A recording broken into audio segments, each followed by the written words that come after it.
Un saludo a los compañeros de la Universidad Santo Tomás, en especial a los del área didáctica del álgebra, a través de la modelización de problemas geométricos. Esta es mi participación dentro del foro, en el cual se busca explicar cómo emplear las representaciones geométricas en la suma y diferencia de cubos perfectos. Sería bueno realizar repasar los conocimientos previos con relación a esto. Entonces, para ello vamos a ver primero desde la parte algebraica cómo se factoriza la suma y la resta de cubos perfectos, ¿sí?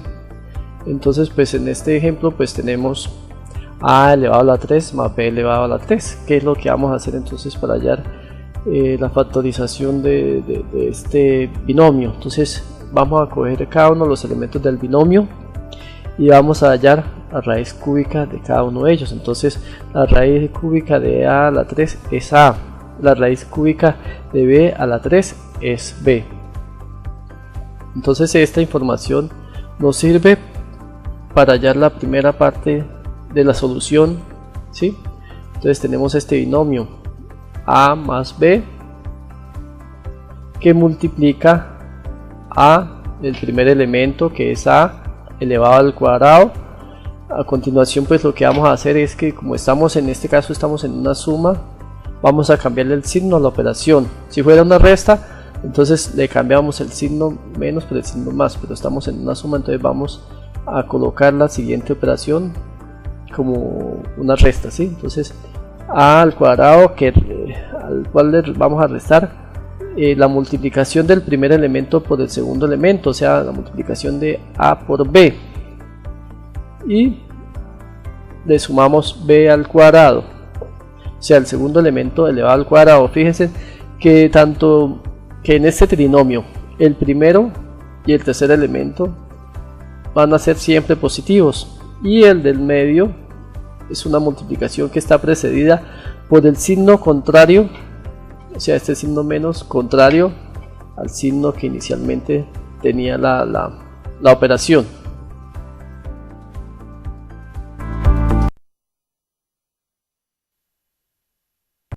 A continuación vamos a repasar las figuras geométricas que vamos a trabajar en este ejercicio. Entonces observamos que se tratan de dos paralelípedos o hexaedros. Se caracterizan por tener 6 caras paralelas e iguales 2 a 2, por tener 12 aristas que son iguales y paralelas en grupos de 4 y por tener 8 vértices. El primero es el que conocemos comúnmente como un cubo, y el segundo es el que conocemos como un octoedro o paralelípedo rectangular.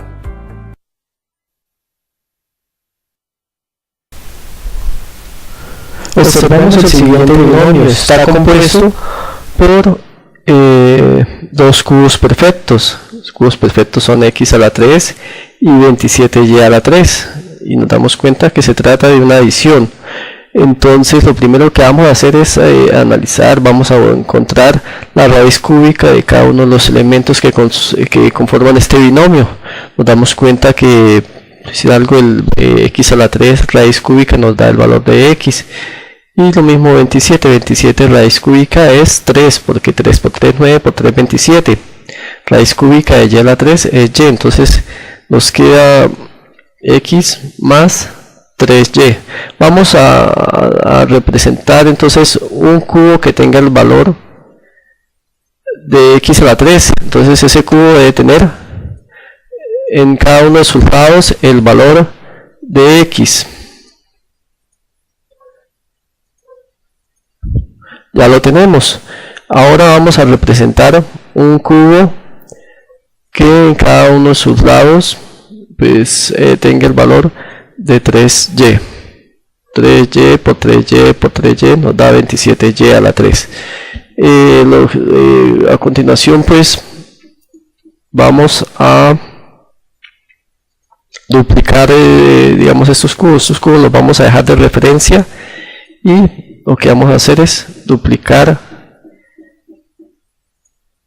los cubos. Entonces tomamos el cubo pequeño y pues empezamos a medirlo. Entonces yo diría que la suma por este lado no se puede, porque pues si observamos bien, nos damos cuenta de que las medidas no concuerdan, de que la medida nos queda sobrando un espacio por acá. Si lo corremos por acá, entonces nos queda sobrando un espacio acá. Entonces en definitiva, pues yo considero que lo ideal es que concuerden apenas en uno de los vértices, y a partir de eso pues entonces continuamos haciendo, pues digamos, llenando los espacios mediante paralelípedos.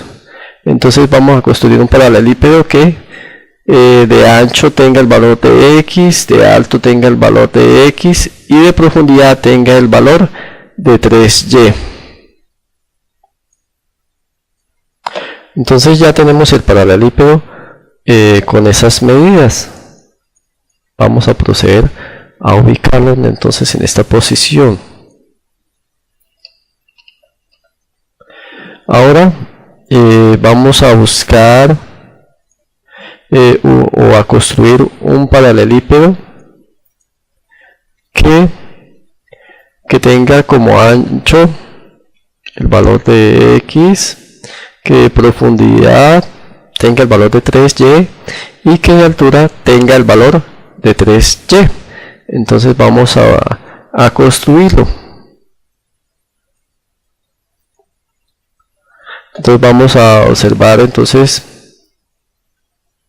y a ubicar el paralelípedo que va a ocupar esa posición. A continuación, entonces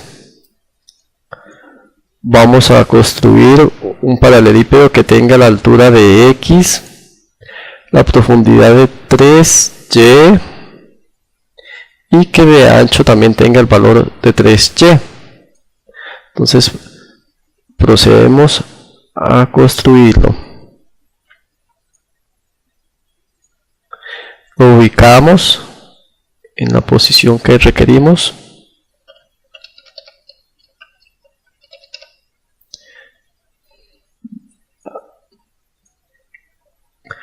Procedemos entonces ahora a construir un paralelípedo que tenga el valor de x de altura, x de profundidad y 3y de ancho. Entonces observamos este paralelípedo ocupa pues la posición que estamos buscando.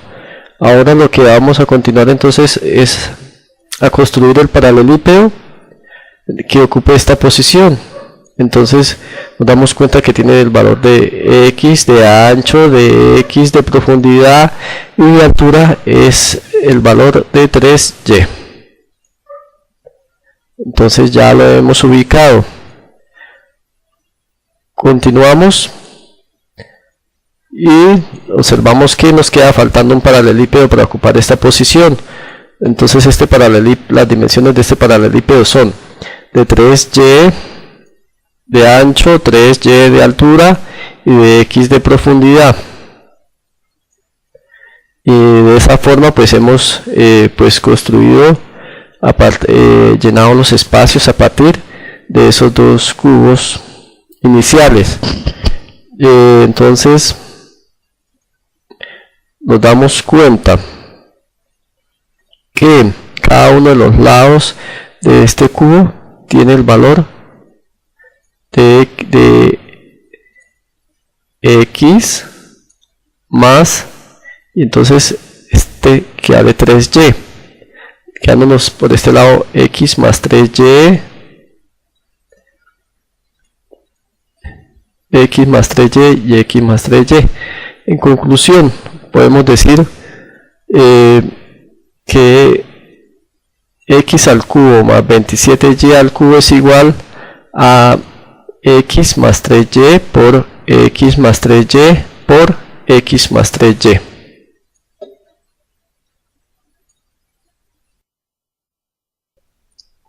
Observamos en la pantalla el binomio conformado por 64 menos 27.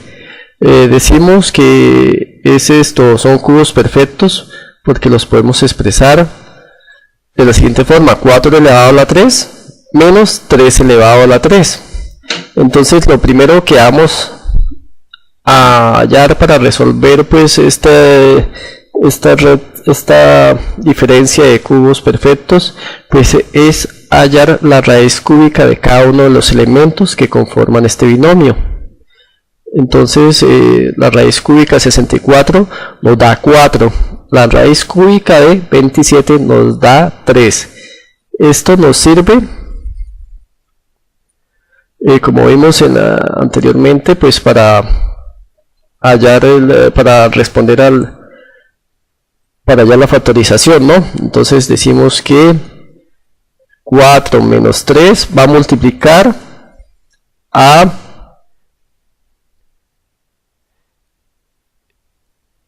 el primer término elevado al cuadrado, cambiamos el signo, más el primero por el segundo término,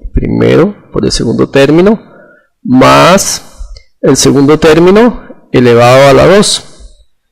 En consecuencia, si realizamos las operaciones propuestas, obtenemos 4 menos 3 que nos da 1, 4 elevado al cuadrado que nos da 16, 4 por 3 que nos da 12 y 3 elevado al cuadrado que nos da 9.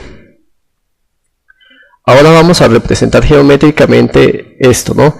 Entonces observemos que tenemos al número 64 que representa a un cubo grande, ¿no?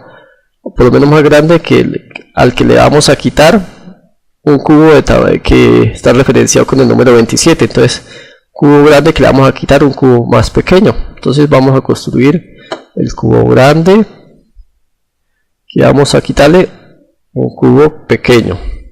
Entonces geométricamente pues esto tiene unas consecuencias, ¿no? Que nos la muestran en la operación, ¿no? Que nos muestra la operación algebraica que acabamos de hacer. Entonces procedemos a retirar el cubo pequeño, ¿no? Nos damos cuenta de que lo que nos queda lo podemos dividir en 3 partes, ¿no?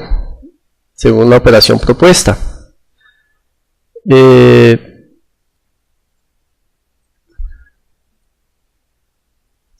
¿Sí? Entonces nuevamente volvemos a la operación algebraica. Entonces miramos este 4 elevado al cuadrado que nos sugiere que estamos hablando de un cuadrado, ¿no? Puede ser el cuadrado que vemos aquí abajo, que por este lado mide 4 y que por este lado mide 4. También volvemos a mirar este 4 por 3 que se puede referir a un rectángulo, ¿no? Entonces puede ser este, ¿no? Tiene 3 por este lado y 4 por este. Una forma rectangular, ¿no? Estamos hablando de las caras, ¿no? De esta cara.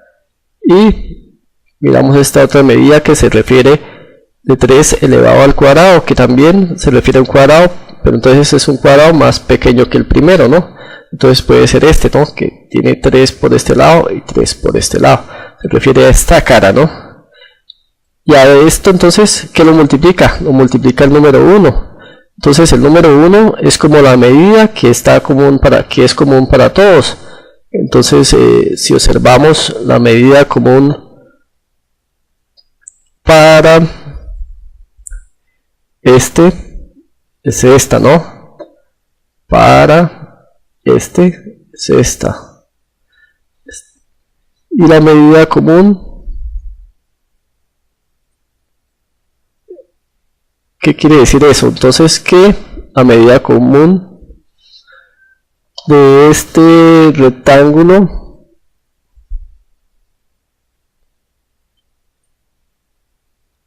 es esta. Quiere decir que este 1 está representado en digamos en esta dimensión, ¿no? El número 1 para el cuadrado para esta medida está representada en la medida de esta dimensión. Y para este cuadrado representado por 3 a la 2, este 1 está representado en esta medida. Entonces así es como se puede explicar geométricamente una diferencia de cubos perfectos. Bueno, muchas gracias.